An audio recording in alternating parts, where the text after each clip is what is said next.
सभी विद्यार्थियों को नमस्कार। आज पुनः मैं इस वीडियो में आप सभी का स्वागत करता हूं। आज हम कवि विद्यापति के संदर्भ में चर्चा करेंगे। विद्यापति के जो पद हमारी पाठ्य पुस्तक में संकलित हैं उन पर व्याख्या करने का हम आज प्रयास करेंगे। विद्यापति के संदर्भ में आप सभी जानते हैं कि विद्यापति 14वीं शताब्दी में हुए हैं और मिथिला प्रदेश के जो राजा थे राजा शिव सिंह के दरबारी कवि थे और उन्हीं के दरबार में रहते हुए उन्होंने कीर्ति लता, कीर्ति पताका और विद्यापति पदावली जैसी प्रसिद्ध रचनाओं का सृजन किया। किंतु इनकी लोकप्रियता का जो सबसे बड़ा आधार है वो विद्यापति पदावली ही है। तो आज हम विद्यापति के जो पद हैं उन पर व्याख्या करने का हम प्रयास करेंगे। देखिए, ये पद है और इसकी व्याख्या हम आज करते हैं। व्याख्या के संदर्भ में मैं आपको ये बताना चाहता हूँ कि व्याख्या को हम 3 भागों में विभाजित कर सकते हैं। अब ये देखिए कि व्याख्या को हम सप्रसंग और फिर उसके बाद में उसकी व्याख्या और फिर तीसरा जो भाग है वो विशेष या टिप्पणी के रूप में हम इसे व्याख्या को कर सकते हैं। जो प्रसंग है तो प्रसंग में हमें बताना होता है कि ये जो पद है या पद्यांश है या गद्यांश है ये किस कवि या लेखक की रचना है और किस रचना में से ये लिया गया है और कवि या लेखक क्या कहना चाहता है, ये बात हमें सप्रसंग या प्रसंग में बताना होता है। फिर उसके पश्चात हमें उस पूरे पद की व्याख्या करनी होती है और अंत में जो विशेष होता है उसमें हमें उसकी भाषा कैसी है, शैली कैसी है, अलंकार, छंदों का या भाव जो हैं उनके संदर्भ में हमें बताने की आवश्यकता होती है। तो इस प्रकार हम मोटे तौर पर किसी भी व्याख्या को करने के लिए प्रसंग, व्याख्या और विशेष 3 भागों में विभाजित करके व्याख्या को कर सकते हैं। अब देखिए, हम विद्यापति पदावली में से जो हमारी पाठ्य पुस्तक में संकलित है उनका एक पद है, उस पर व्याख्या करने का प्रयास करेंगे। पहले मैं इसका पढ़ता हूँ, फिर उसके बाद में इसके जो कठिन शब्दार्थ हैं उन पर चर्चा करते हुए व्याख्या करने का प्रयास करेंगे।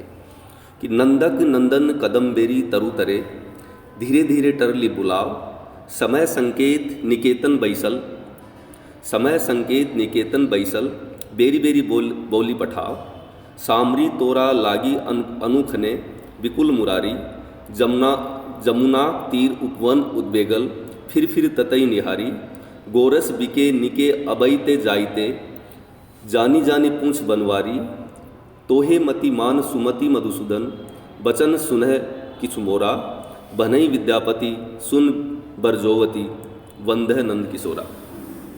तो विद्यापति कवि हैं।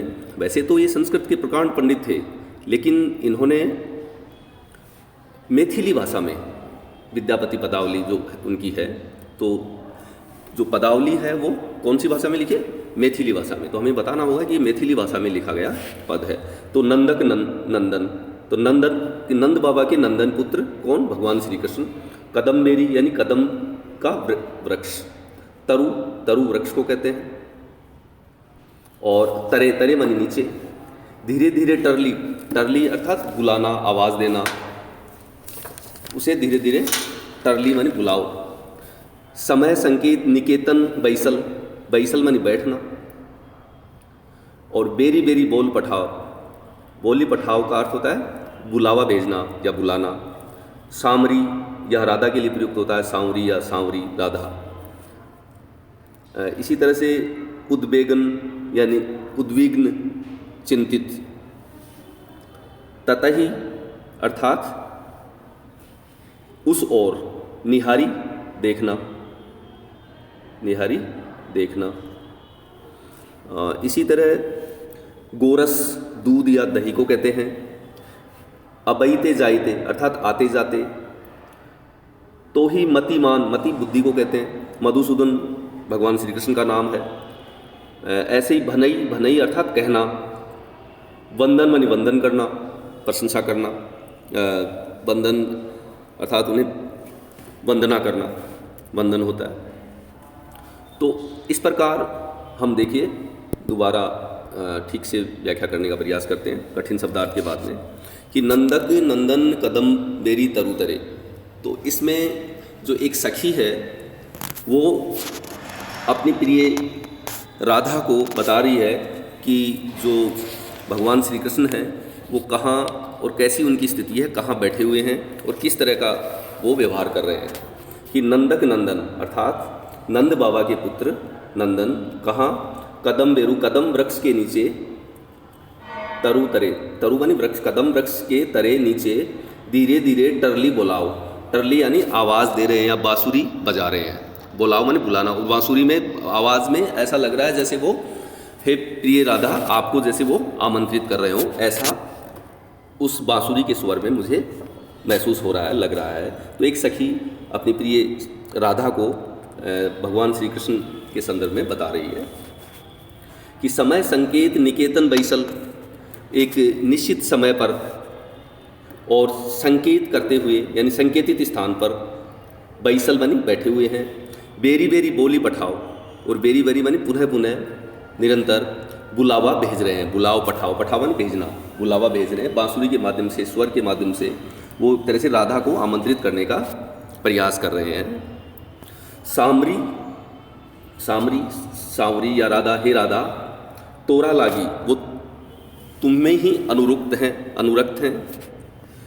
और कैसे हैं? अनुखने यानी चिंतित हैं, उद्विग्न हैं। विकल, विकल का अर्थ होता है व्याकुल। मुरारी श्री कृष्ण, तो श्री कृष्ण हे राधा सामरी तोरे, तोरे में ही माने तुझसे ही अनुरुक्त हैं और तुम्हारे न होने से वो अनुखने हैं, व्याकुल हैं, उद्विग्न हैं और विकुल यानी व्याकुल हैं, बेचैन हैं। तो जमुना तीर उपवन उद्वेगल, और जमुना का तीर किनारे को कहते हैं कि तो जमुना नदी के किनारे पर या जमुना नदी के तट पर जो स्थित उपवन है उसमें वो विरह में व्याकुल हैं, उद्विग्न हैं, बेचैन हैं।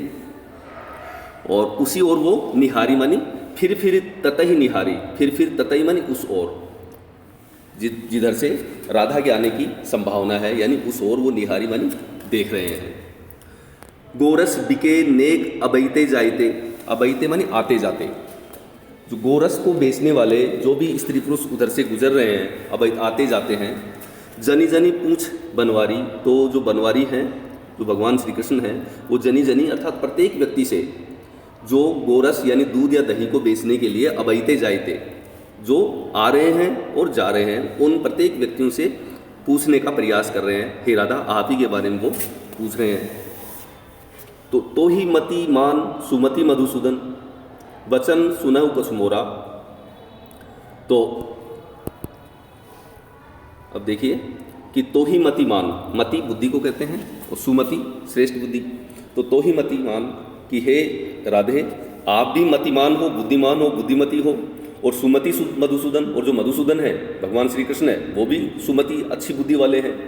तो दोनों की श्रेष्ठ बुद्धि है, तो इसलिए दोनों का जो संदर्भ है, दोनों का संदर्भ बुद्धिमानता से जोड़कर यहाँ जो गोपिका है या सखी है अपनी राधा से कह रही है। और उसी संदर्भ को देखिए नीचे वाली पंक्ति में विद्यापति कहते हैं भनई विद्यापति, भनई का अर्थात कहते हैं, विद्यापति कहते हैं कि सुन वर जोवती, कि विद्यापति कहते हैं कि जोर से, जोवती बनी जोर से जोर देकर कह रहे हैं। वर श्रेष्ठ को कहते हैं कि भनई विद्यापति, विद्यापति कहते हैं कि सुनो हे राधे, जोर देकर कहते हैं कि जो वर है, वर यानी श्रेष्ठ जो श्री कृष्ण है, वंदन नंद किशोरा, उनकी वंदना करो, यानी उनकी स्तुति करो, उनकी वंदना करो। किसकी? नंद किशोरा की, जो नंद बाबा के जो किशोर भगवान श्री कृष्ण हैं उनकी वंदना करो। तो इस तरह से इसमें श्रृंगार का एक विरह व्याकुलता का, श्रृंगार में भी जो विरह व्याकुलता है, उसकी जो उद्विग्नता है, उसकी भगवान श्री कृष्ण की जो बेचैनी है, वो सब यहाँ बताने का प्रयास कवि ने किया है। अब हम देखिए विशेष में जब हम बात करते हैं तो विशेष में भाषा की बात आती है। तो प्रस्तुत पद जो विद्यापति द्वारा रचित है ये मैथिली भाषा में लिखा गया है, और मैथिली भाषा में के साथ साथ ये मंगलाचरण की तरह प्रयुक्त हुआ है। जैसे जो भी कवि हैं उनकी जब भी वो शुरुआत प्रारंभ करते हैं किसी भी काव्य का, तो मंगलाचरण करने की प्रवृत्ति रही है। तो ऐसा लगता है जैसे मंगलाचरण की तरह ये पद प्रस्तुत हुआ हो, तो इस पद में भावानुकूलता है, श्रृंगार का वर्णन, श्रृंगार रस का यहाँ वर्णन किया गया है। कुछ अलंकार जैसे अनुप्रास अलंकार है, पुनरुक्ति प्रकाश अलंकार है आदि भी हमें इसमें देखने को मिलते हैं। और छंद की दृष्टि से ये गेय है, गाया जा सकता है, इसमें गति और यति उचित हैं। तो इस प्रकार से विद्यापति कवि ने इस पद का सृजन किया है। और धन्यवाद।